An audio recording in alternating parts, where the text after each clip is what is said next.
नमस्कार फ्रेंड्स, आपण समस्त को स्वागत करछि आज एक नुआ वीडियो रे। आज वीडियो रे आमे देखिबा जे आपण माने स्टेट स्कॉलरशिप रे केते गुडी को सब स्कॉलरशिप बाहरछि, आपण आज केमिति अप्लाई कर परिबे। तो सेति पे वीडियो को लास्ट पर्यंत निश्चय देखिबे। यदि वीडियो टी भल लागिवो ताले निश्चय हम चैनल को सब्सक्राइब कर देबे। तो देखिबा प्रथमे देखिबा जे को स्कॉलरशिप प्रथम बाहरछि। प्रथम कथा निर्माण श्रमिक कल्याण योजना जोटा आमर थिला लेबर कार्ड जो बापा मांकर लेबर काम करथिले सेमानकर डेट आउरी भी एक्सटेंड करा जायछि। देखि परथिबे 30 नवेम्बर पर्यंत आमर एटा एक्सटेंड करा जायछि।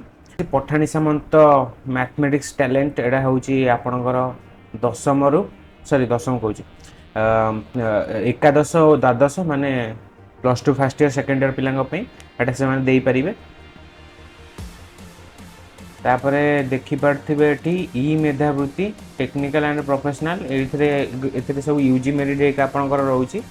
एगुडी को माने हमर समस्त पिला जो माने बीएससी करचंती, इंटीग्रेटेड एमसीए, एमबीए, एमएससी भी करचंती, एमएससी करचंती, एमटेक करचंती, बीटेक करचंती सेमानक पे एटा रहिछि। एटा देखुथिबे शहीद मधु सिंह हाथ खर्च योजना एटा जोटा कि रही हमर कोन एससी एसटी कास्ट पिलांग मानक पे एटा रही गाइडलाइन आपण देखि पारथिबे। एटा हमर SC schedule tribe community and permanent resident of Odisha से मानक पे शेड्यूल ट्राइब पिला मानक पे रही।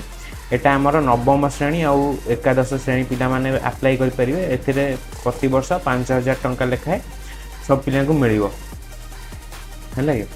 तापरे एलिजिबिलिटी क्राइटेरिया भी आपण चाहे एटा देखि पड़ी पड़ते कि कौन मिनिमम इनकम बापा मांकर 2.5 लाख रु कम थी दरकार। पेरेंट्स को इनकम जोटे रही 2.5 लाख रु कम रही एवं अप्लाई करने आधार कार्ड पिलांकर आधार कार्ड लगे, इनकम सर्टिफिकेट, कास्ट सर्टिफिकेट आउ रहा आम बैंक पासबुक एवं पासबुक साइज फोटो मार्कशीट हूँ माने 8म श्रेणी कि 10म श्रेणी मार्कशीट ये दरकार पड़ो आपणकर।